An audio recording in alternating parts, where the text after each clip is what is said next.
Boa noite a todas e todos. A gente está iniciando mais uma live do Andes Sindicato Nacional. Eu sou Emerson Duarte, sou segundo vice-presidente da Regional Norte 2, do Andes. E a nossa live, vai tratar dos ataques à Previdência nos estados e a luta em defesa dos direitos. Nós estamos nesse formato desde o início da pandemia, nas terças-feiras, justamente para poder manter o diálogo com a nossa categoria, com a nossa base, nas universidades, nos institutos, no Cefet, nas diversas instituições federais, estaduais e municipais, né, justamente para poder debater os diversos temas, os diversos eixos que são pulsantes na nossa categoria, né, e para poder fazer frente também aos ataques, aos diversos ataques, desde o governo federal, perpassando pelos estados e municípios, que a educação superior de conjunto, né, tem sofrido mesmo nesse período da pandemia, né. O eixo da Previdência, o tema da Previdência, é um dos ataques orquestrados no último ano, a partir da esfera federal, e que se desdobrou também em vários estados que ainda não tinham realizado esse movimento de reforma e de mudança nas alíquotas da Previdência no último ano, né, em 2019, e com já vigência nesse início de ano de 2020, né.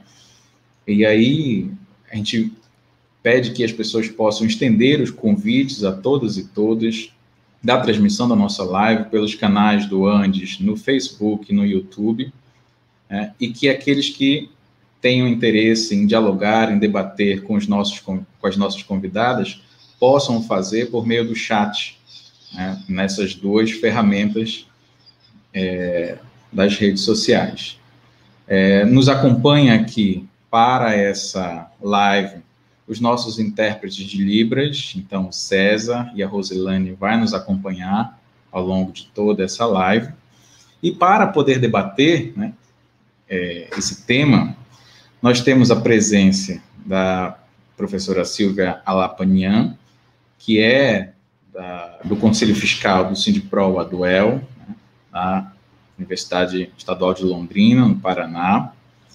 A professora Michele Schutz, que é a primeira vice-presidente da DUSP, né, Universidade de São Paulo, e a professora Mauriane Freitas, que é a atual presidenta do EPB, da Seção Sindical da Universidade do Estado da Paraíba, né.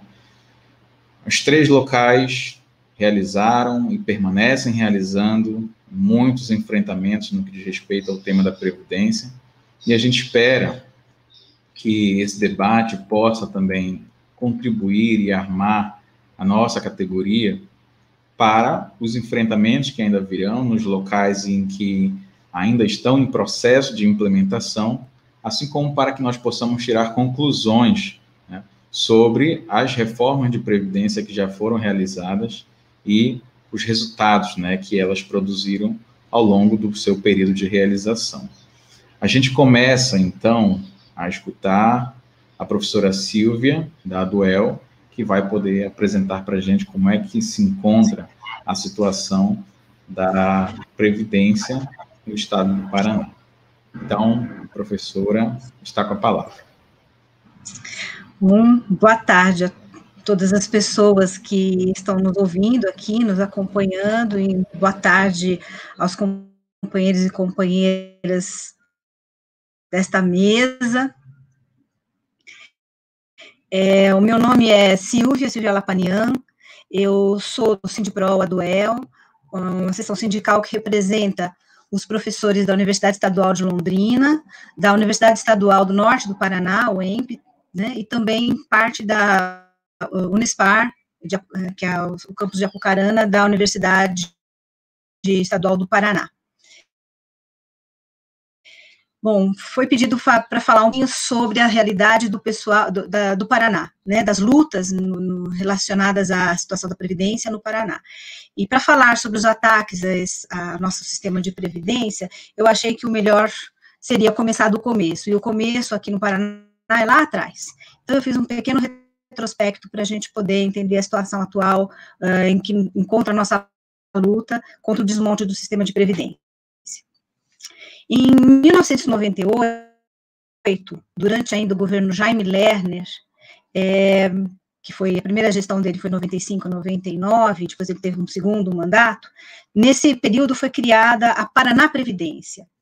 É uma espécie de autarquia de direito privado, né, que se intitula Serviço Social Autônomo, instituição sem fins lucrativos. Ela foi criada para gerir o sistema previdenciário dos servidores públicos do Estado do Paraná. Sua criação foi ferrenhamente criticada pelos sindicatos e pelas demais organizações representativas dos servidores públicos na época, né? Uma grande luta. O Paraná foi o primeiro estado da federação a criar esse modelo. Ele destruiu, assim, o Instituto de Previdência do Estado, o antigo IP, né, que era gerido diretamente pelo governo e que prestava serviços de previdência e de assistência social, de assistência médica. Ainda num formato de repartição simples, um modelo mais solidário. A proposta foi vendida pelo governador Jaime Lerner, né, aos mais desavisados, né, que engoliram o discurso dele, como uma solução para os problemas de caixa do Estado. Uma vez que o governo criaria uma conta, um fundo, né, onde os recursos dos servidores e a parte patronal, enquanto empregador, né, seriam depositados, aplicados no sistema financeiro, e ao longo do tempo, né, haveria a segurança a existência de um fundo que garantiria as aposentadorias e demais benefícios, sem que o Estado gastasse nada além disso. Para isso, o governador Jaime Lerner separou os servidores mais antigos criando dois fundos. Ele criou basicamente dois fundos. Num ficou os servidores mais antigos, que estavam mais próximos do processo de aposentadoria, né? Esse fundo teria o aval do Estado para garantir a continuidade dos pagamentos da Previdência, né, das aposentadorias principalmente, e o outro fundo, que chama-se Fundo Previdenciário, receberia recursos, inicialmente, uma grana dos royalties vindos de Itaipu. Para quem não sabe, a usina hidrelétrica de Itaipu, até hoje, paga royalties para o governo do Estado. Né? Então, começaria com o aporte dos royalties, né, e depois, com as contribuições dos servidores e do governo, se formaria o fundo. Né? Mesmo com os protestos dos sindicatos e servidores, a coisa toda foi implantada. Né? E o governo tomou cuidado bem claro, né, de formatar a gestão da Paraná Previdência sem a participação ativa dos servidores. Assim, dos 16 cargos existentes nos conselhos da Paraná Previdência, os servidores só escolhem 2 titulares e mais 2 suplentes. Todos os demais cargos são de escolha livre do governo de plantão. Pois bem, 25 anos depois, o governo ainda devia os royalties de Itaipu. Nunca pagou as taxas de administração, previstas e nunca colocou um tostão da parte patronal. Deixa eu ver aqui. Deixa eu ver se eu arrumo um pouquinho o meu sinal aqui. Não sei se melhorou um pouco. Assim, em 2012, já se alegava que o sistema tinha problemas. Porém, mesmo com os problemas alegados, a conta, o fundo, formado pelas contribuições dos servidores mais novos e aqueles que entraram no serviço público após 1998, tinha recursos. E o governo pegou um dinheirinho emprestado desse fundo para pagar, né, em parcelas. Aparentemente, ele gostou. E em 2015, o governador Beto Richa, né, mandou para a Assembleia Legislativa um projeto de lei que acabava com esse fundo, né, incorporava todo o dinheiro ao Estado e propunha dar a gestão futura aos bancos privados. A cara de pau era tanta, né, que um grande movimento se formou em pleno mês de janeiro de 2015. Estouraram greves e manifestações que culminaram com a ocupação da Assembleia Legislativa do Estado do Paraná e o quase linchamento dos deputados governistas. A indignação dos servidores paranaenses se prolongou em movimentos por 5 meses. No meio disso, a Assembleia Legislativa do Estado conseguiu votar um pacote bastante atenuado, né, daquilo que o governo queria, né, no dia 29 de abril daquele ano. Basicamente, ele votou esse pacote num cenário de guerra, era uma praça de guerra. As bombas caíam lançadas por helicópteros, né, sobre os servidores. Eu acompanhei todos esses dias, foi realmente terrível, centenas de feridos, foi terrível.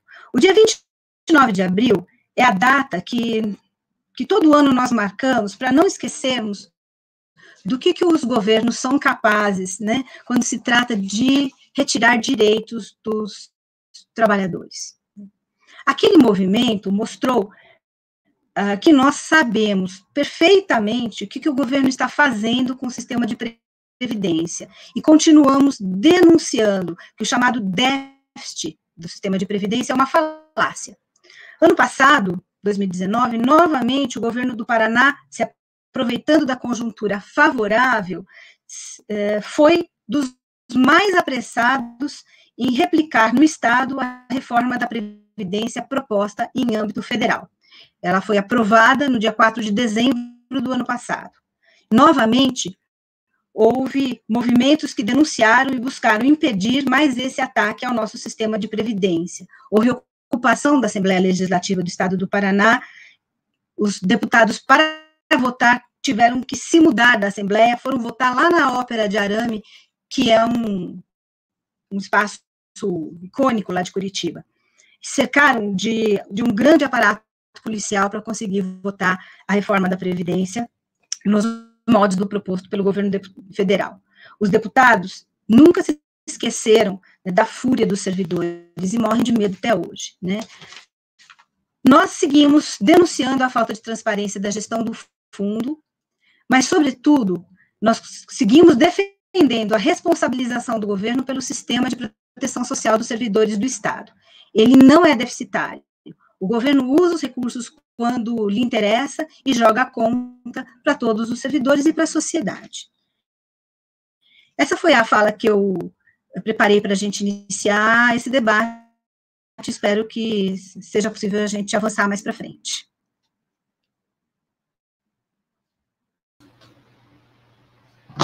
Obrigado, Silvia.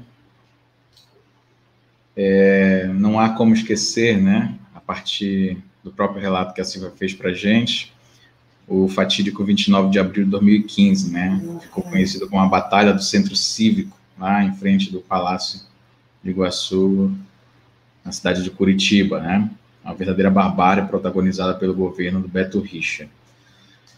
Muito obrigado pela fala, Silvia, pela exposição. A gente convida agora a professora Michele para poder fazer a sua apresentação inicial sobre a situação da Previdência em São Paulo. Então, Michele, a palavra é com você.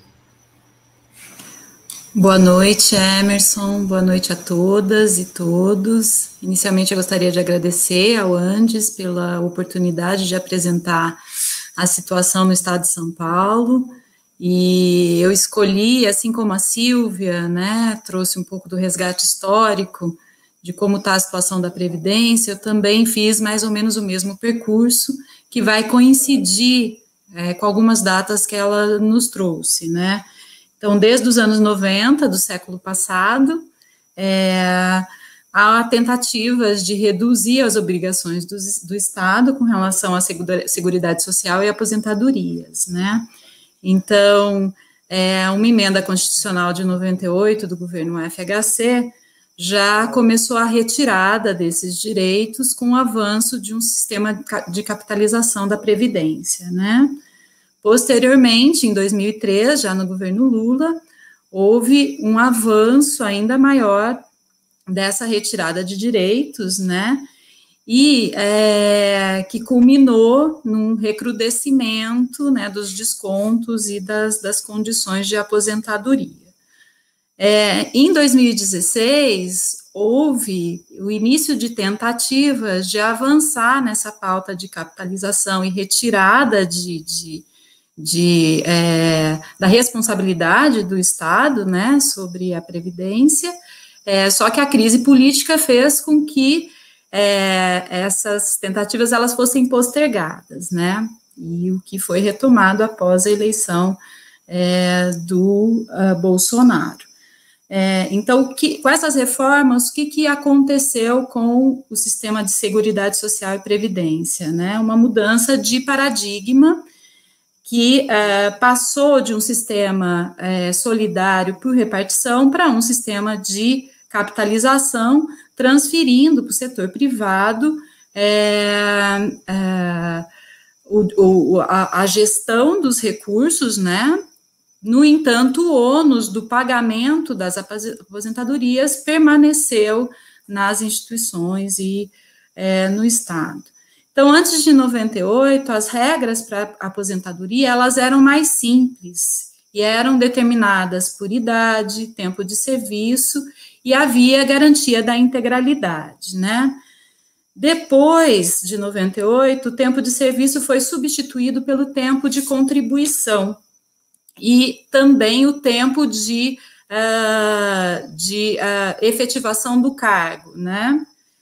Depois de 2003, com a reforma do governo Lula, o tempo de permanência no serviço público aumentou, houve redução dos valores de pensão, né, das pensões, e houve a eliminação da paridade e integralidade. Então, o cálculo das aposentadorias passou a considerar 70%, né, da média dos salários, com acréscimo, um percentual de acréscimo a cada ano depois de 25 anos de contribuição, né?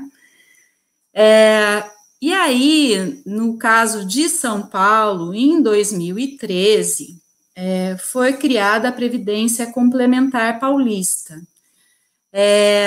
que a gente conhece como SPPrev, né? E a partir dessa data, então, pessoas contratadas a partir de janeiro de 2013, na verdade, inicialmente era a partir de janeiro de 13, mas depois, por uma determinação judicial, passou a outubro de 2013, os benefícios, eles são calculados até o teto do INSS. Isso gerou na categoria docente, aí eu vou tentar focar mais na categoria docente, subcategorias, quando a gente olha para a aposentadoria. Então, vejam, tem um sistema de aposentadorias até 98, outro sistema de 98 a 2003, um terceiro de 2003 a 13, e o sistema após 2013, né? E isso gera, inclusive, um certo desconforto entre a categoria. Então, jovens docentes, eles se sentem prejudicados, obviamente, quando comparam a aposentadoria a qual terão direitos com docentes que estão há mais tempo nas universidades paulistas, né? E aí a gente tem a PEC 6 de 2019, que foi aprovada, né, no Senado em outubro de 2019, que é essa reforma da Previdência prometida, né, no programa do Bolsonaro e incentivada por vários setores de fora do governo, inclusive, né. E assim que foi aprovada a PEC 6 de 2019, né, o governador Dória já apresentou, João Dória, aqui do estado de São Paulo, uma proposta para a Assembleia Legislativa, logo no início de novembro, do ano passado, já colocando o aumento da alíquota, adequando ao que tinha sido aprovado na lei federal, né? Esse aumento, inicialmente, na proposta, varia de acordo com a faixa salarial entre 11% e 14% de desconto, né? E aí o que aconteceu no ano passado, né, entre novembro, dezembro, se estendeu para o início desse ano, foi uma intensa mobilização do funcionalismo público do Estado de São Paulo contra essa proposta que tinha sido apresentada. Então, a movimentação, né, então, de sindicatos, de setores, de movimentos populares, etc., conseguiu a suspensão por 3 vezes na Justiça, para que não fosse votada a proposta, né, inclusive porque não havia sido respeitado o trâmite que deveria ser respeitado dentro da Assembleia Legislativa, que era, por exemplo, ter sido discutido na Comissão de Constituição, Justiça e Redação da Casa. E vejam, esse debate é extremamente difícil, porque a Assembleia Legislativa do Estado de São Paulo, ela foi completamente renovada, e nós temos, entre os deputados, nomes como Mamãe Falei, o Douglas Garcia, e a nossa colega de USP, Janaína Pascoal, que é do PSL, né? Então, esse debate é sempre muito difícil, porque ele é desrespeitoso, ele é baixo nível, inclusive, né? Bom, e aí no dia 3 de março, vejam, alguns dias antes de ter sido decretada a pandemia, no dia 3 de março, com uma manifestação maciça na Assembleia Legislativa de São Paulo, o projeto foi aprovado, né, com bombas de gás dentro do prédio da Assembleia Legislativa, inclusive entrando nos gabinetes dos deputados, né, então, toda a truculência da PM, com tropa de choque na porta da Assembleia Legislativa, com muitas pessoas feridas. Foi um evento bastante revelador do quanto o governo do Estado de São Paulo está alinhado com práticas que estão também no governo federal, né, de truculência, e também esse projeto ultraliberal, que sempre tem como perspectiva a retirada de direitos das trabalhadoras e dos trabalhadores, né. Então, o que se fechou o texto final tem, de fato, uma contribuição escalonada, né, entre 11% e 16%, né, de contribuição, e na faixa salarial dos professores da USP, em regime de dedicação integral, né, os descontos, eles variam entre 14,4% e 14,8%. Esses descontos já começaram a ser aplicados na folha de pagamento que começou durante a pandemia. Muitos dos nossos colegas não tinham a dimensão do quanto seria esse desconto, mas vejam, numa perspectiva de congelamento de salário até dezembro de 2021, aumentar ou retirar da sua folha de pagamento uma contribuição maior, impactou muito a categoria, né? Todo esse projeto, ele foi gestado sob o argumento, primeiro, de uma economia, muito entre aspas, de 50 bilhões em 15 anos, né? E sob o argumento também de que está havendo um envelhecimento populacional, né? E isso é, assim, de um oportunismo muito perverso. Depositar no envelhecimento populacional, que é multidimensional, ou seja, não é só a idade, o quanto as pessoas vivem, né, que inclui o cálculo da expectativa de vida, né, mas é de um oportunismo perverso, né, fazer essa projeção. E aí eu queria só confrontar com outro dado. Vejam, economia de 58 bi em 15 anos. O governo do Estado de São Paulo tem, entre 2008 e 2017, teve um montante de desoneração fiscal da ordem de 115 bilhões. Né? Então, só para título de comparação, como esse argumento é uma falácia, e eles querem depositar na conta dos trabalhadores e das trabalhadoras algo para poder beneficiar outros setores da economia, tá?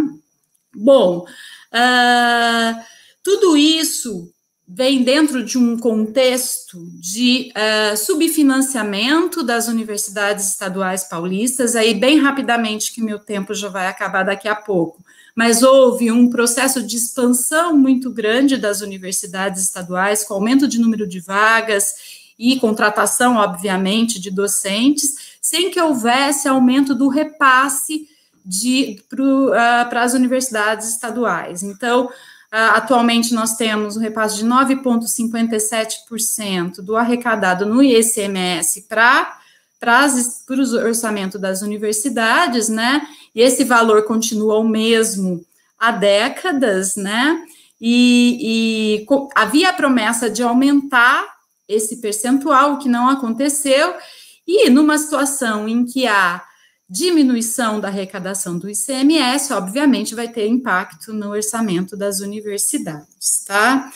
E outra coisa que agudiza esse quadro de subfinanciamento e crise dentro do orçamento das universidades é o estabelecido pela lei que criou o SPPrev, né? A Previdência Complementar, que é a Lei 1010 de 2007, que prevê que o Estado tem que ser responsável pelo pagamento da insuficiência financeira, que é o seguinte: entre o arrecadado e a contribuição, né, ou seja, o pagamento das aposentadorias, se houver um déficit, quem tem que ser responsável é o Estado. E isso não tem sido feito. Então, as universidades continuam onerando seus orçamentos, porque o governo estadual não cumpre a insuficiência financeira, tá? Então, para finalizar, eu gostaria de dizer que, obviamente, eu fico pensando, a gente está aqui num contexto de pandemia, discutindo previdência, né? Eu acho que cabe a gente refletir um pouco, dentre as pessoas que estão nos grupos de risco, estão as pessoas, exatamente os idosos, né? Então, o quanto essa retirada de direitos e o fato de avançar na idade, né, para as pessoas aposentarem numa categoria que já tem início na carreira tardiamente, né, porque muitos de nós ingressamos na universidade mais tarde, depois de cumprir nossos mestrados e doutorados, né, isso levaria a uma outra categoria de análise que, obviamente, os governos não estão interessados, né? Porque o que interessa para eles, como eu disse, é privilegiar alguns setores da economia. Então, eu acho que era isso por enquanto e vamos ao debate. Obrigada. Obrigada, Michele.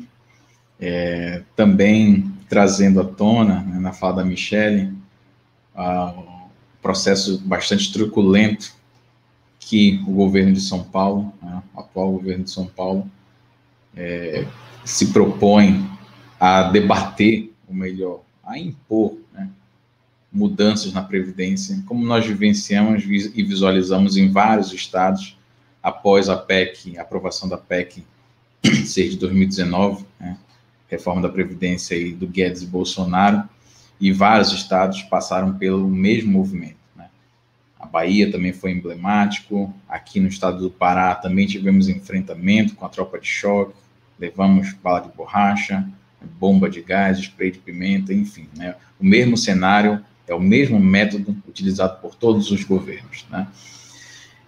A gente convida agora a Mauriene, que é atual presidente da UEPB, para apresentar como é a situação, né? E a situação é essa, de antemão, já de um enfrentamento em vias, né? E aí a gente precisa escutar como é que está o processo de movimentação dos funcionalismo público em geral e dos professores e das professoras da UEPB acerca dessa proposta aí de mudanças na Previdência. Mauriene, com você a palavra. Obrigada, Emerson. Obrigada. A do EPB agradece o convite, né, para participar desse debate, para a gente conversar um pouco sobre isso. Saudar minhas companheiras de mesa virtual que estão aqui, aos intérpretes que estão desempenhando esse importante trabalho, e a todo mundo que está nos assistindo agora. Bom, o estado da Paraíba é um estado, estava conversando com o Emerson um pouquinho antes de começar, é um estado emblemático porque amanhã vai ser votada a última fase da reforma da Previdência. O governo estadual enviou para a Assembleia Legislativa, no final do ano passado, 2 projetos, um PLC e a PEC, que tratavam da reforma da Previdência. Nos últimos dias de sessões na Assembleia Legislativa, né, os últimos dias possíveis de serem votados. Então, as categorias não estavam preparadas, mas quando aconteceu, nós fomos à Assembleia e conseguimos barrar, né, foram vários aspectos que contribuíram para a nossa conjuntura, nós conseguimos barrar para que não fosse votada ainda no ano de 2019, mas ficou para o início de 2020. Nesse meio tempo, a gente conseguiu uma coisa super importante, que foi a reorganização do que nós chamamos de Fórum dos Servidores. A partir dessa iniciativa, em dezembro, nós conseguimos contactar vários sindicatos, associações, e nós conseguimos restabelecer e reorganizar o Fórum dos Servidores. E esse Fórum dos Servidores está sendo essencial para o enfrentamento frente à reforma da Previdência. Então, o governo mandou 2 projetos. O PLC, né, que é um projeto de lei complementar, e que precisava de menos votos, né, para poder ser aprovado, e mandou uma PEC. O PLC, nós fizemos grandes movimentações, nós levamos os servidores para as ruas, nós fizemos uma grande articulação parlamentar, né, com os deputados, e nós conseguimos, dentro das possibilidades, limpar o PLC. Por quê? O que o PLC era? O PLC, ele basicamente tratava do aumento da alíquota, né, que de fato foi consolidado de 11% para 14%, a transferência do pagamento dos auxílios, que eram esses 2 grandes pontos que eram obrigatórios em decorrência da aprovação da reforma da Previdência Federal. Mas dentro do PLC, o governo estadual, que se coloca como oposição ao governo Bolsonaro, colocou dentro todos os elementos maldosos que estavam da reforma da Previdência Federal, como foi o caso da contribuição extraordinária, como o regime de pensão, que na realidade o regime de pensão é o regime que acaba com o regime vitalício das pensões, aumento do cálculo para computar, né, o valor da aposentadoria, entre outras coisas. Então, nesse momento do PLC, a articulação do Fórum dos Servidores, nós conseguimos retirar tudo isso. Então, só foi aprovado, de fato, o que era obrigatório, que era a alteração da alíquota e a transferência do pagamento dos auxílios, auxílio maternidade, auxílio saúde. Quem paga agora é, no caso, o órgão ou a autarquia a qual você está ligado, né? E que é um problema, porque no caso, por exemplo, da UEPB, nos últimos 10 anos, a gente está tendo recorrentemente uma redução no nosso orçamento, né? No financiamento da universidade pública. E aí, se você tira o pagamento desses benefícios e joga para a própria instituição, é provável que a universidade comece a dificultar até chegar o momento de não conseguir pagar esses benefícios. Mas essa foi uma discussão que nós não conseguimos avançar e que foi aprovado. Então, o PLC foi aprovado no último dia de exercício presencial parlamentar, que foi no dia 16, acho que 16 de março, antes da pandemia. No dia seguinte, entrou-se em recesso, e aí, em conversas paralelas, conversando com alguns deputados, os deputados concordavam que não se poderia fazer a votação no meio de uma pandemia. Só que a maré virou. Então, nós ficamos sabendo semana passada, na realidade, segunda-feira passada, que eles iriam chamar uma sessão especial para votar a PEC, né, de forma online, virtual, na quarta-feira. Então, foi aí que nós tivemos que nos reorganizar novamente. E essa reorganização está sendo extremamente complicada, porque como nós não temos essa possibilidade de atuação concretamente, presencialmente, isso dificulta qualquer tipo de mobilização dos sindicatos, né, das bases, isso dificulta qualquer tipo de articulação parlamentar. Fora tudo isso, nós temos uma mudança de conjuntura, porque com a aproximação das eleições municipais, o governo estadual conseguiu aumentar a sua base de apoio. Então, conseguindo a sua base de apoio, hoje a base do governo tem folga nos votos. Então, isso dificulta muito, mas muito, muito, muito mais a nossa atuação. Mas, para falar um pouco da nossa situação, algumas questões nós colocamos aqui e que nós não conseguimos vencer, né? Porque me parece que essa tentativa aligerada de se aprovar a reforma da Previdência em plena pandemia, ela é uma pressão que está havendo do governo federal para com os governos estaduais. Não estou colocando aqui os governos estaduais como inocentes, mas muito extraoficialmente, a gente escutou de vários deputados com os quais nós estávamos tentando mostrar as nossas reivindicações, as possibilidades de votação contrária. Não, o governo federal está dizendo que tem que aprovar, porque senão não libera as emendas, né? E os estados precisam das emendas, então isso é um ponto tensionador. Me parece que o governo federal está num ciclo de fechamento de reforma da Previdência para iniciar uma outra reforma, e eu acho que é a reforma tributária, porque já se vem falando. É como se houvesse um interesse imediato de, mesmo na pandemia, fechar esse ciclo de reformas, e são as reformas mais duras possíveis, que é o que caracteriza esse governo federal, né, que é extremamente conservador nos costumes, mas ultra neoliberal na economia, são as contradições, e que eles tendem a tensionar. Então, o estado da Paraíba está vivendo isso, se eu não me engano, o Rio Grande do Norte também está vivendo isso. Acho que o Mato Grosso também está vivendo esse momento. E quais são os problemas que aparecem para nós? No caso do estado da Paraíba, a gente percebeu que, primeiro, o governo não ofereceu nenhum cálculo, nenhum estudo atuarial da situação previdenciária do estado, né? Nós conseguimos, através do DIEESE, ter acesso a alguns cálculos, alguns dados, e a gente percebeu, né, que a partir de 2010, que é onde de fato existe uma grande diferença entre a questão de superávit e déficit de arrecadação da Previdência Estadual, a gente percebe que em 2010 é exatamente o ano em que você deixa de ter o número de concursos públicos são efetuados, ou seja, ele começa a crescer, a relação do déficit da Previdência está ligado, pelo menos para nós, nos pareceu que está ligado obrigatoriamente com a falta de concurso público. Por quê? Porque se você não tem concurso público, você não tem as pessoas que contribuem para o regime próprio, né? Então, e pensando nessa lógica também, você também tem uma lógica, né, de manutenção de poder, que os governos estaduais, eles começam, né, dentro das possibilidades, eles arranjam uma grande desculpa para justificar as contratações e não a efetivação dos concursos, né, para servidores públicos. E esses contratados, além de receberem menor do que os servidores públicos, eles contribuem para o INSS, para a Previdência Geral. Eles não contribuem para o regime próprio. E aí, o que a gente percebe, né, com isso? Você vê um projeto de manutenção de poder, porque são esses contratados que vai formar as grandes bases de mobilização para manutenção de poder.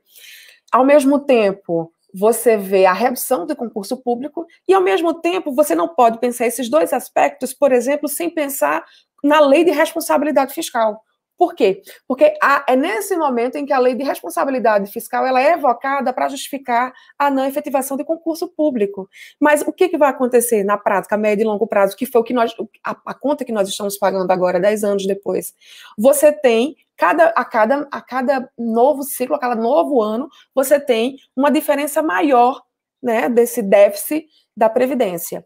E, para além disso, né, nós também temos a situação de que o governo do Estado ele não apresentou nenhum planejamento. Por exemplo, a gente viu na fala da professora Michelle anteriormente que o governo do Estado de São Paulo ele disse, não, a economia vai ser de 50 bilhões. Nós nem sequer tivemos acesso a esses dados, porque sequer o governo demonstrou o que seria de fato acontecido.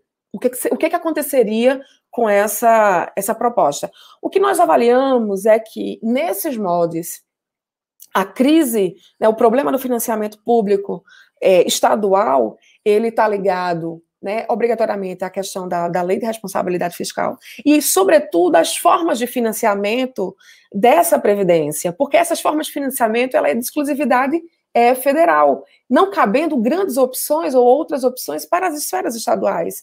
Então, quando o governo federal faz uma reforma da Previdência que simplesmente retira desse tripé de sustentação da Seguridade Social, porque ele retira o Estado, né, ele repassa os custos, basicamente, para o trabalhador e para os poderes, as autarquias, ele não resolve, de fato, qualquer problema que possa haver, né, no caso, quando há, de financiamento. Então, ele não resolve, por quê? Ele não resolve porque ele não oferece nenhuma contrapartida de fato saída. Ninguém questiona, por exemplo, a lei de responsabilidade fiscal, ninguém questiona a desveiculação da DRU, ninguém questiona uma série de outras coisas.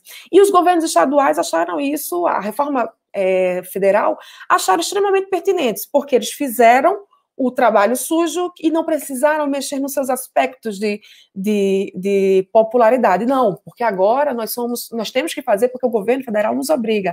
Então foi muito cômodo para os governos estaduais, mesmo o governo estadual, repito, paraibano, se colocando como de oposição, né? E quando eles propõem esse projeto de reforma da Previdência, que vai ser, por exemplo, votado amanhã, ele simplesmente coloca essa proposta, mas ele não pensa em nenhuma possibilidade para amenizar os impactos para os servidores públicos. Ele simplesmente pega a caixinha que foi aprovada na esfera federal e adequa para a esfera estadual. Então, assim, a gente tem uma série de questões sobre a reforma da Previdência, né, coisas que, de fato, elas não vão ser resolvidas.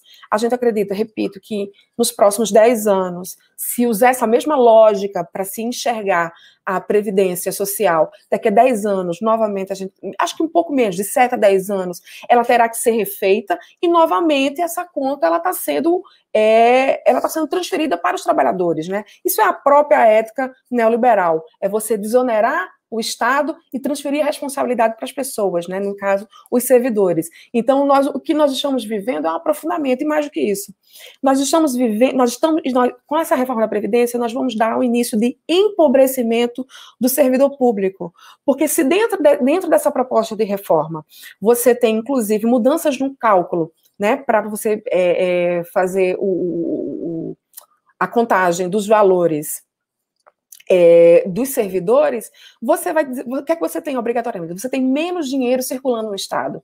Mesmo, no caso da Paraíba, sendo um Estado que, do ponto de vista fiscal, esteja na quinta melhor posição, ou seja, ele não depende tanto dos repasses federais como outros estados, por exemplo, né, porque ele tem uma certa autonomia de arrecadação e que ajuda a gerir o nosso estado, mas mesmo assim, e a gente viu isso na pandemia, né, quando você teve uma queda da arrecadação, e isso foi geral, mesmo assim você vai comprometer a médio e longo prazo,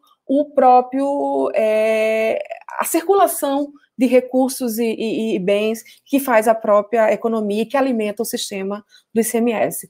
Bom, é isso, eu agradeço o tempo e me coloco aqui para o debate. Obrigada.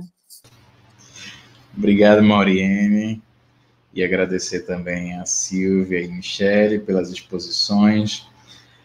Antes de nós partirmos para o diálogo, a partir do que foi colocado mesmo, de possíveis questões do nosso público, questões que possam ser formuladas também aqui por mim, eu queria só fazer uma rápida propaganda justamente do caderno não, né, de uma cartilha que foi publicada recente, no início desse ano, saiu no 39º Congresso, que foi trabalhada, né, produzida em conjunto com a coordenação do setor das estaduais e municipais do Andes, e com a própria coordenação do GTSSA, né, que é uma pesquisa, né, sobre previdência nos estados e municípios, que foi coordenada pela professora Sara Graneman, da UFRJ, e o primeiro volume dela foi justamente publicado no início do ano, né, denominado de financiarização dos regimes próprios de previdência social nos estados, as tendências anunciadas na estruturação do sistema e na legislação, né. O centro, então, é abordar, nesse conteúdo, a base legal que fundamentou os diversos processos de reforma da Previdência nos estados. Ela abrangeu 20 estados, né, contemplados aí a Paraíba, São Paulo e Paraná, os 3 aqui que estão em diálogo conosco na nossa live, e, consequentemente, abarcou 46 seções sindicais estaduais e municipais do Andes Sindicato Nacional. Então, eu convido que todos e todas possam acessar esse material, que se encontra no site do Andes, lá na aba Comunicação em Publicações, vocês podem acessar essa cartilha, né? Eu queria chamar a atenção os nossos professores e professoras que nos assistem, né? Agradecer a presença de todos e todas, né? A Gracinete, lá da Bahia, que é também do GTSSA, lá da DUFS da Bahia, né? Feira de Santana, né? Chama atenção justamente para o processo de reforma da Previdência que ocorreu, impulsionado pela PEC 6, né, de 2019, e implementado pelo governo Rui Costa, exatamente, e criando justamente uma proposta, né, de criar uma grande mudança no âmbito previdenciário com a aprovação do Prev Bahia, né? E inclusive expandindo isso, a perspectiva de criar o Prev Nordeste, Então, o que se tem observado é a ampliação paulatina, crescente, das mudanças no regime previdenciário, no conjunto dos estados, né? Isso tem sido sempre produto de debate nos encontros do setor das estaduais e municipais do Andes, a gente tem acumulado bastante sobre isso. E que se articula com o tema do financiamento, né? A Michele chama atenção para isso, justamente porque é emblemático, né? O estado de São Paulo é um dos estados que possui subvinculação, são poucos os estados que possuem subvinculação para o financiamento das universidades ou das suas instituições de ensino superior, assim como da educação superior, enfim, né, que pega mais esse nível de ensino, e que possui uma subvinculação diretamente ligada ao imposto, né, o ICMS, dentro daquele percentual de 9,57 que já está há décadas, né, e que efetivamente não possibilita mudanças quando a gente tem um crescimento acima do próprio crescimento da arrecadação de ICMS. Pelo contrário, né, nos últimos anos, São Paulo tem vivenciado, impulsionado pela própria crise do capital, né, uma redução da sua arrecadação de ICMS. Consequentemente, o repasse para as estaduais paulistas tem decrescido, né? E isso é na melhor das hipóteses, né? A maioria dos estados não possui isso, não possui subvinculação. A maioria dos estados depende, inclusive, da boa vontade dos governos, porque sequer também possuem os duodécimos, ou seja, os repasses mensais para o funcionamento das instituições de ensino. E isso tem impacto significativo também do ponto de vista da própria estrutura previdenciária, né? Porque acaba afetando de conjunto os estados, né?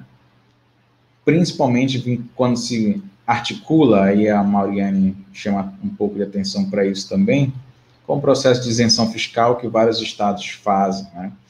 Mas, adentrando no debate da Previdência, eu queria dialogar com as professoras, as três expositoras aqui, do ponto de vista, principalmente, né, de como se deu, e aí são duas experiências que já ocorrem há anos, né? A Michele chega a tocar um pouco nesse tema, né? Mas como se deu o processo de recepção da categoria, né, acerca dessas mudanças ao longo dos anos, das décadas, né? No caso do Paraná e São Paulo, aí já são décadas de experiência, né? Experiências extremamente danosas, né? E no caso da Paraíba, com a Mauriene, é um processo que está em vias, né, de se materializar, né? Mas, em certa medida, a gente pode também ter como experiência o que ocorreu no sistema federal já com o FUNPREV, né? Já tem anos de implementação e que no atual momento, né, inclusive o próprio fundo ou a forma como os servidores se vinculam ao fundo tem sido de modo compulsório, ou seja, de imediato. A partir do momento em que o professor ou a professora, falando da nossa categoria, né, tomam posse, né, no concurso público, eles já são automaticamente vinculados ao fundo de previdência, né? Claro, com a possibilidade de saída, mas também é óbvio, isso não é anunciado para esses trabalhadores, né? Que eles podem sair do fundo. Não à toa, né, o fundo hoje já concentra mais de, na casa dos 90% de adesões, né, que passou a ser compulsório, né? Então, eu queria escutar um pouco das professoras, como é que se dá essa relação com a categoria, como que a categoria tem dado respostas, como que ela tem se posicionado frente a essas mudanças, né? Esse elemento que a Michele pontua, né, dos novos docentes, né, dos novos e das novas docentes, que já adentram nesse processo de novas regras, né, de previdência, com a perspectiva de ter uma aposentadoria extremamente insuficiente para as necessidades, né, dessa etapa da vida, né, em certa medida já se colocam num patamar extremamente de diferenciação, né? Então, eu queria escutá-las nessa perspectiva, né? E aí a gente pode fazer invertido, a gente começar pela Mauriene, Michele e fechar com Silvia, tudo bem? Vamos lá, Mauriene. Bom, eu acho que, independente do Estado, a gente sabe que a gente, dentro do movimento sindical, a gente está vivendo uma crise no sentido de grande força de mobilização. A gente vê isso quando chama uma assembleia, que necessariamente as nossas assembleias conseguem, de fato, mobilizar grandes multidões, nós não conseguimos. Para essas lutas, do ponto de vista estadual, a realidade não é muito diferente. A gente faz as mobilizações, a gente chama, a gente conversa, e a gente percebe que esse problema, ele não é só da categoria dos professores da Universidade Estadual da Paraíba, a gente percebe isso em outras categorias, né? Por exemplo, a educação básica, a gente achava que conseguia mobilizar mais pessoas para, no dia que nós marcamos o ato, no início desse ano, nós não conseguimos, né? Os policiais civis têm todo aquele problema com a legislação, o pessoal da saúde é o pessoal mais precarizado possível, né? Há muitos anos que não tem concurso, e aí como dentro da própria legislação eles permitem, então eles têm outras fontes de trabalho, então a gente tem uma grande dificuldade para fazer mobilização dentro do Estado. A categoria, me parece que olha, a categoria só acordou de fato para o problema da reforma da Previdência quando houve o desconto integral, agora, nesse salário que nós recebemos agora, né? Porque o prazo para a aplicação era 31 de julho, até 31 de julho. Então, o salário seguinte nós recebemos já com desconto. Então, eu comecei a receber, enquanto eu e os nossos colegas da diretoria, a gente começou a receber uma série de colegas questionando por que tinham diminuído o salário, né? E nós vivemos uma grande luta da reforma da Previdência. É como se houvesse um certo grau de inanição, né? Não é fácil mobilizar. Nesse momento de pandemia, que nós vamos, por exemplo, no nosso caso, nós vamos ter uma votação amanhã, está cada vez mais complicado, porque nós não temos mais a possibilidade de mobilização presencial. Então, a mobilização virtual, ela, por incrível que pareça, ela fica mais complicada. Você até consegue, por exemplo, ações como mandar e-mails, procurar deputados, isso, aquilo, outro, mas do ponto de vista da construção de uma solução na política, ela dificulta completamente as nossas situações. A gente percebe que os servidores públicos do Estado da Paraíba, eles não têm uma certa disposição para radicalizar. Nós propusemos algumas vezes, mas nós não conseguimos aqui no Estado da Paraíba, sobretudo por esse caráter, sabe? A contradição. Não, nós somos um governo progressista, nós somos contra o governo federal, então eu acho que a gente não pode pegar tão pesado, então a gente acaba vivendo isso. Quanto à questão do FUNPRESP, né, que você falou, até então nós não vivemos isso aqui na Paraíba, porque ele não existia, ele está sendo proposto agora, nesta reforma da Previdência. Então, assim, a gente está experimentando, a gente percebe que os nossos colegas não têm a real dimensão, o que você imaginar, e-mail, mala direta, Facebook, Instagram, a gente liga para as pessoas, mas a gente não consegue ter uma reação à altura. É como se a pandemia, ela conseguiu paralisar ainda mais as pessoas, né? E eu acho que a partir de qualquer de qualquer perspectiva, não se pode desconsiderar a incógnita do fator emocional, e está mexendo com muita gente mesmo. Só aqui na nossa instituição nós perdemos 3 colegas para a Covid-19, e desde o início do isolamento social, nós tivemos 6 mortes por diversos motivos, entre eles suicídio. Então, assim, é uma situação que está abalando todo mundo. A gente abre o celular e não sabe se vai ter um colega que faleceu. Então, assim, é muito difícil fazer mobilização. Se já estava difícil, pensando num contexto mais geral, de fazer uma mobilização presencial, a mobilização nesse processo de pandemia está sendo terrível. E, para além disso, nós estamos cansados. Porque existe um cansaço, porque eu não sei como é que está acontecendo em outros estados, mas, por exemplo, na cidade em que a nossa instituição tem sede, Campina Grande, é uma cidade que o prefeito tem uma forte ligação com o governo Bolsonaro.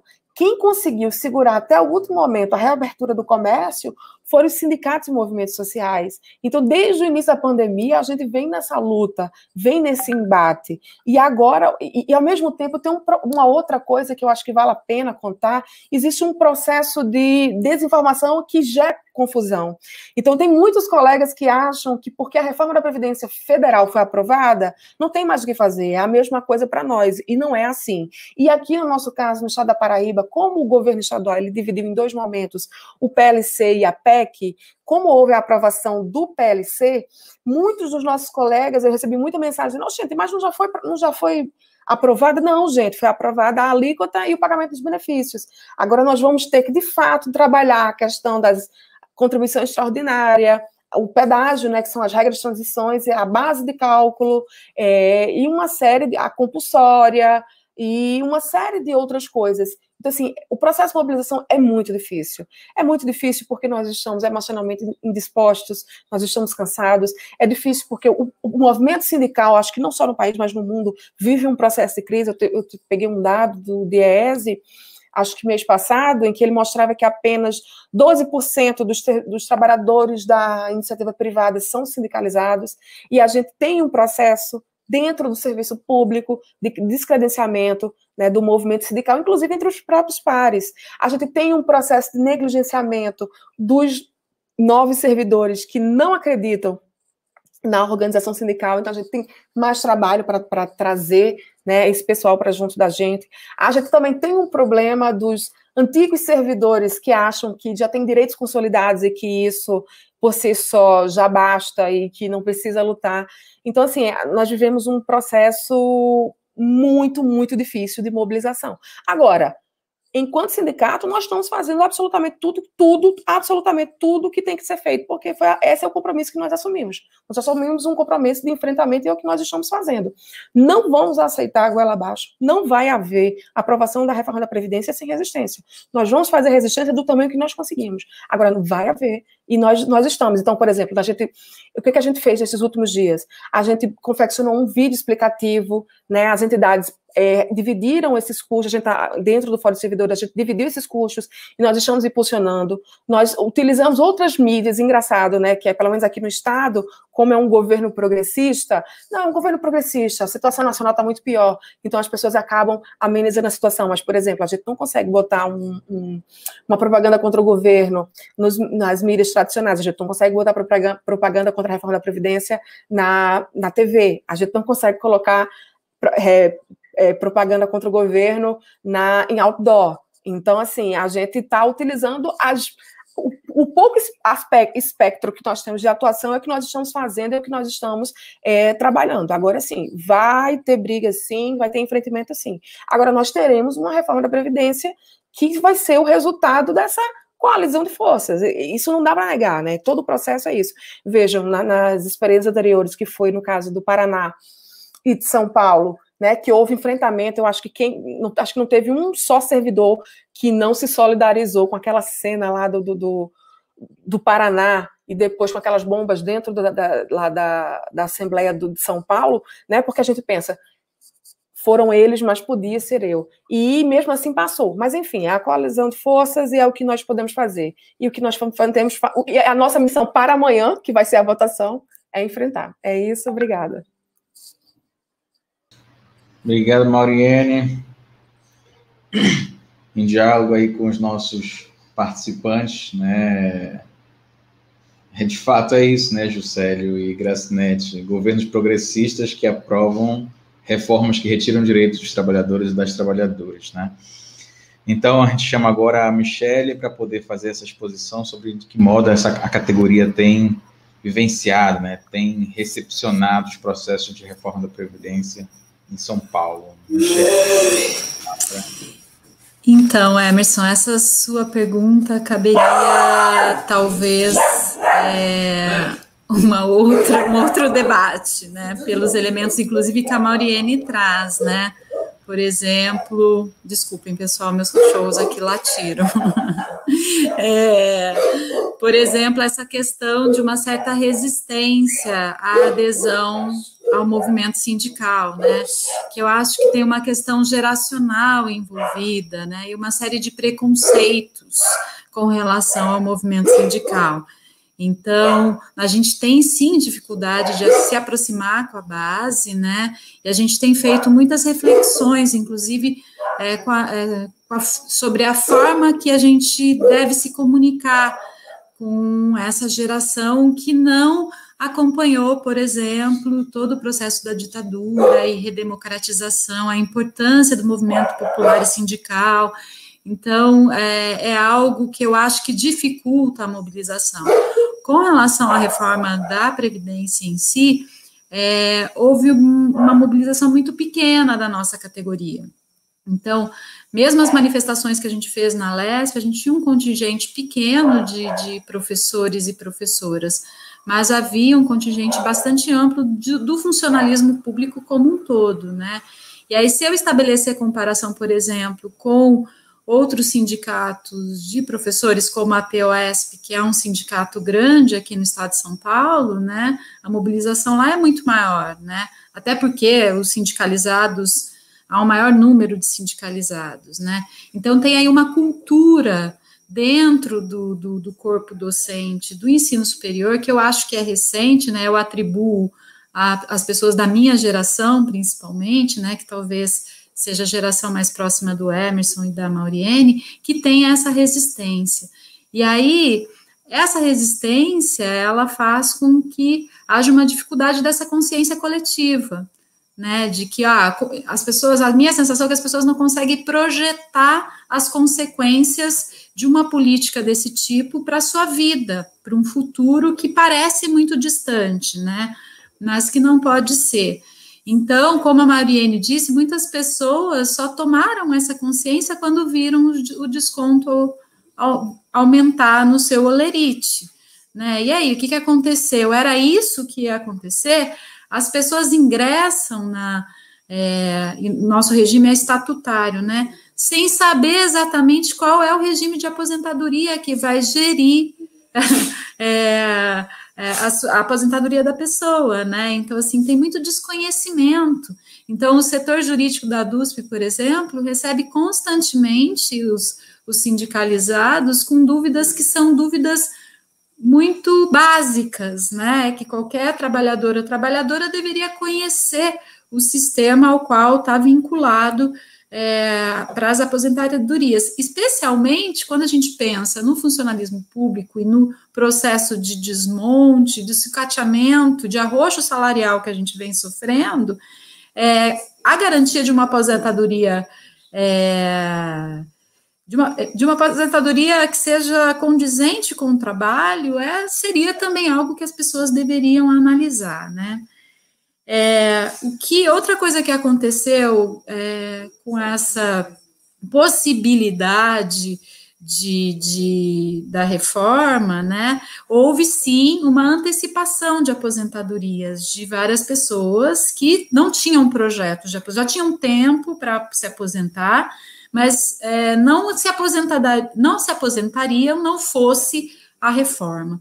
Então, para mim, houve uma perda intelectual grande na universidade, com colegas jovens, considerando que, como eu disse, a gente começa as nossas carreiras mais tarde, né, antecipando suas aposentadorias, né, e isso aconteceu ao longo de todo esse processo, né. e como a Mauriane disse, sem que houvesse reposição, ou seja, sem contratações para repor, o que agrava ainda mais a situação dos professores e professoras que continuam na ativa, né? E, por fim, eu não vou ter tempo muito de elaborar, mas há também uma questão do perfil do corpo docente, né? Então, tem sim uma parte do nosso corpo docente que defende modelo de universidade que é diferente do modelo que nós defendemos.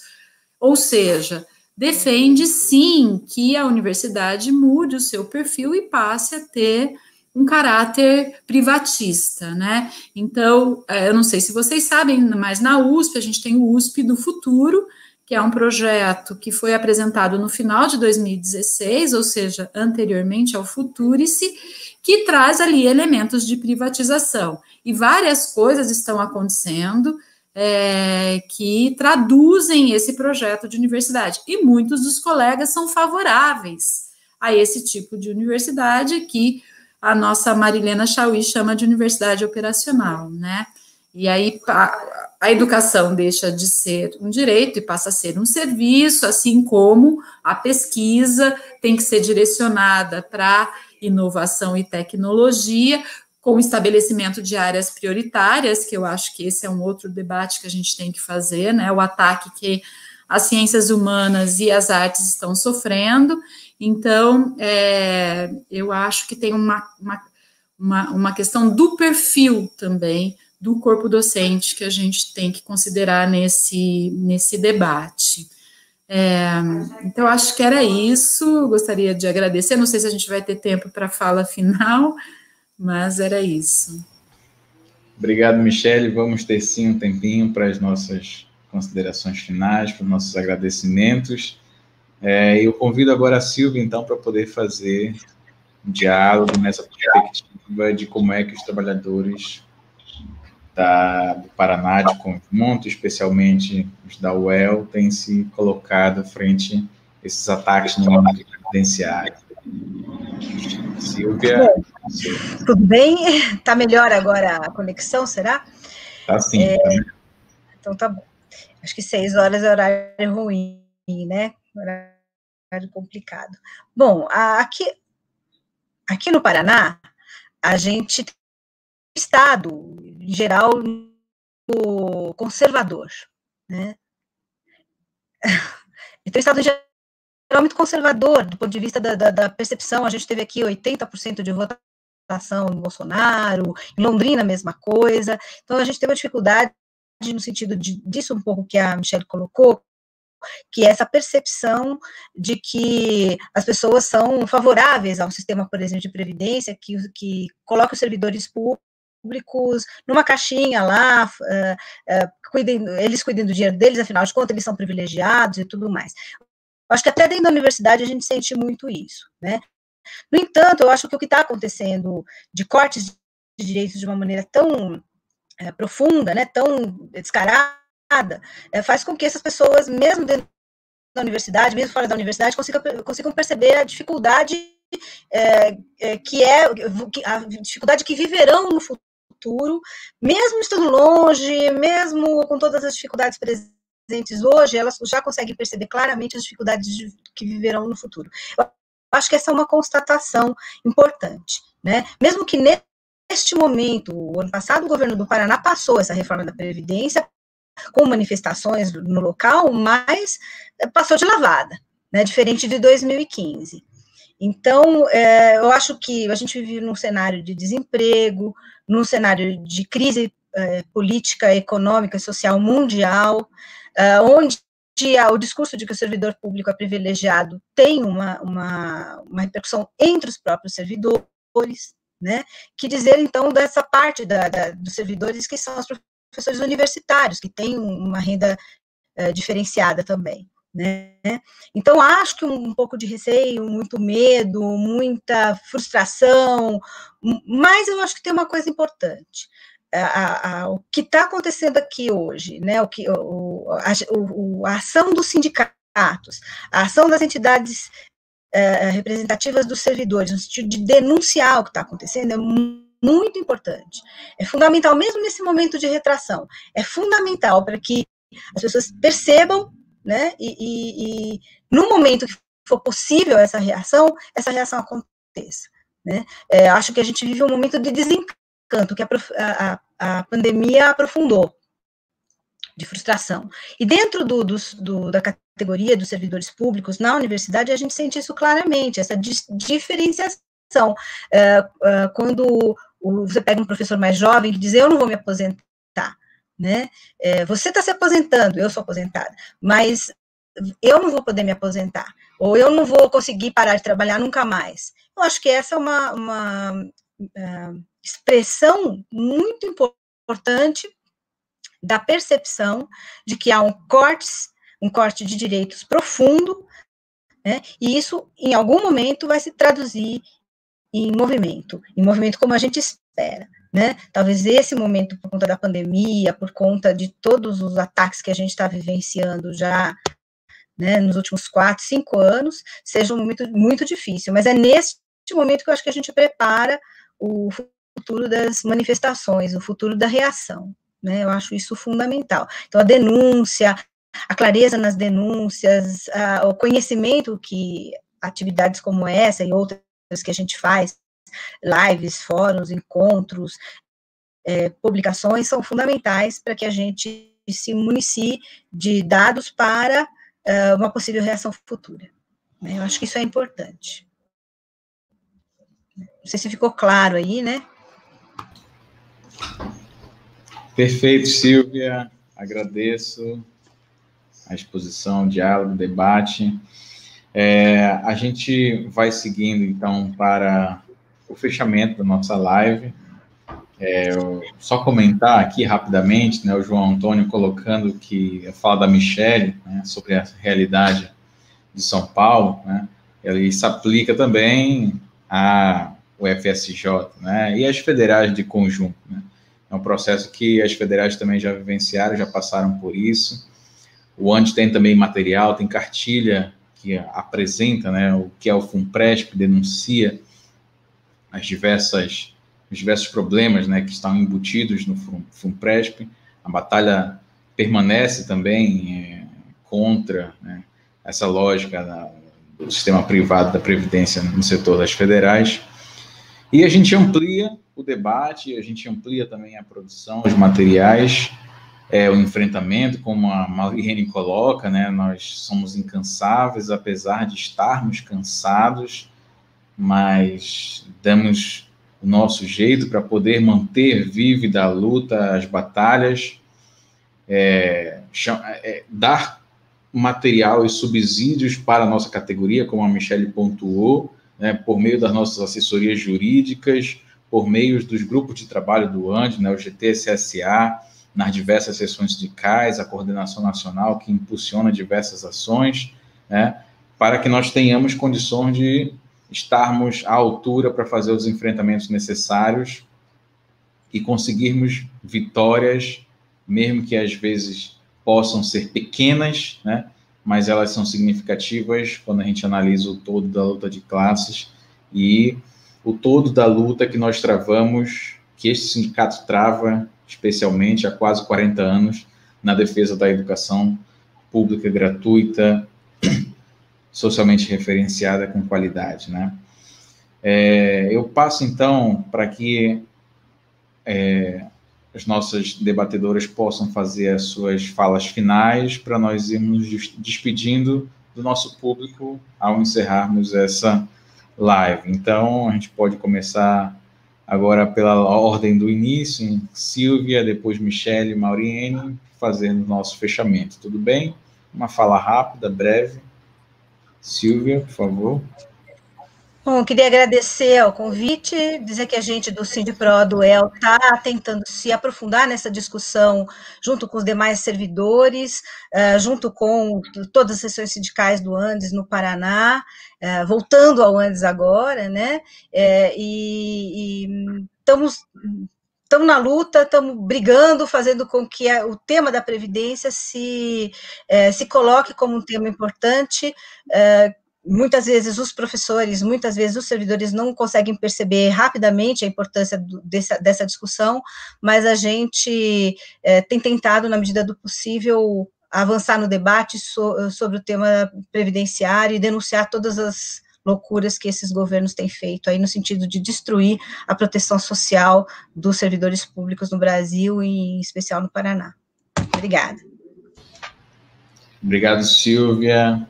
Michele, fazer as suas considerações, as suas despedidas para a nossa live, por favor.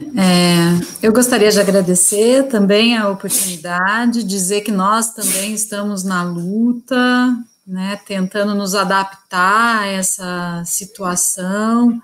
A minha sensação, por incrível que pareça, é que talvez um setor da nossa base esteja mobilizado agora, né, começou um movimento independente na USP, e é bastante interessante que as pautas que eles trazem são pautas que a gente luta há anos, né, então a gente está nesse processo de aproximação desse corpo docente mais jovem, né, e como eu disse, é difícil às vezes, né, por uma certa resistência, mas a gente está acolhendo, obviamente, né, muito pacientemente ali, entendendo esse movimento espontâneo das pessoas, né, que desconhecem mesmo, né, que tem uma história de luta por trás de tudo, né, então acho que é importante a gente continuar produzindo. O Emerson falou da cartilha, a gente também produz muito material, talvez rever essa forma de produção, né, linguagem, sei lá, para algo mais dinâmico que faz parte desse perfil, mas a gente está tentando, né, o tempo todo nos adaptando, e como a Silvia disse, é difícil às vezes as pessoas projetarem, né, lá na frente, porque é de fato um projeto que vai ter impacto real na vida das pessoas daqui a algum tempo, né. Então, é isso, gostaria de agradecer e me coloco à disposição para debater outros temas que sejam de interesse. Obrigada. Fiquem bem, saudade de vocês. Obrigado, Michele. Eu passo para a Mauriene para poder fazer a sua fala final. Mauriene. Bom, primeiro agradecer, né? É importante a gente estar aqui sendo uma seção sindical de universidade estadual do Nordeste, que está aí às vias de aprovar uma reforma da Previdência, é muito importante para a gente estar aqui, até para a nossa base mesmo, perceber, é importante esse painel, como ele está desenhado aqui, né? A gente tem 3 instituições e que as 3 passaram, cada um da sua maneira, pelo processo de reforma da Previdência, né? Tudo isso contribui no nosso processo de luta. São espaços como esses, né? Por mais que a gente esteja cansado, mas quando a gente vê uma coisa dessa, não tem como negar também que a gente se retroalimenta, né? Dá um novo gás. Espera aí, calma, não sou eu que estou sozinha, nós somos de um pequeno grupo da diretoria, tem mais gente no país inteiro também, e ao mesmo tempo isso fortalece, dá energia para enfrentar, né? Somado às nossas convicções de um mundo mais justo, de uma universidade pública, gratuita, de qualidade. Então, assim, gostaria de, mais uma vez, agradecer quem ficou com a gente até o final, né? Tem muita gente da nossa base, o pessoal está mandando mensagem aí, bacana ver isso, assistir o painel, muito bacana, né, para nos ajudar a construir a melhor saída para essa situação. E um abraço, deixar um abraço para os queridos. Gente, olha, tão cansativo os eventos do antes, mas agora que eu estou vendo, eu estou com a saudade de encontrar as pessoas, abraçar as pessoas, de conversar bobagem, brigar, entendeu? Não brigar não, mas fazer a disputa da política, né, é muito importante. Eu acho que se 10% do Congresso Nacional passasse por uma escola que é o antes, a gente teria um outro nível de representação. A gente aprende a, de fato, ser um agente político. Então é isso, agradecer demais ao espaço, ao convite, as minhas colegas que compartilharam aqui comigo, o pessoal que está trabalhando aí nas Libras, Emerson que está mediando aqui, o pessoal que está por trás das câmeras, né? Porque também tem um pessoal trabalhando por trás das câmeras. Então é isso, obrigada, e vamos ficar bem, porque a gente tem que construir essa resistência. Obrigado, Mauriene. É isso, tem vários sujeitos históricos aqui nessa construção.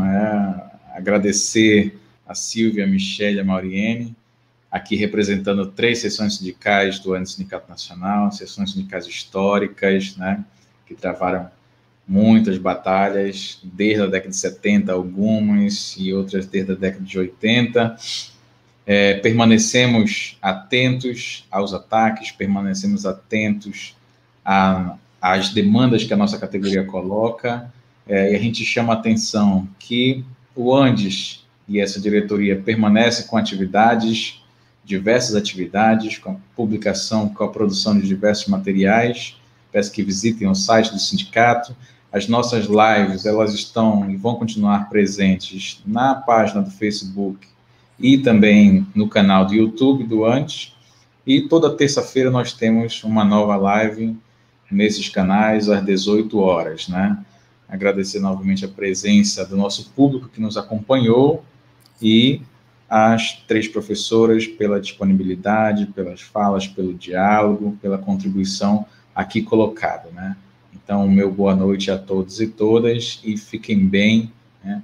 Fiquem em casa, e vamos para o nosso devido enfrentamento contra os ataques aí dos diversos governos federal, estaduais e municipais. Muito obrigado a todos. Obrigada.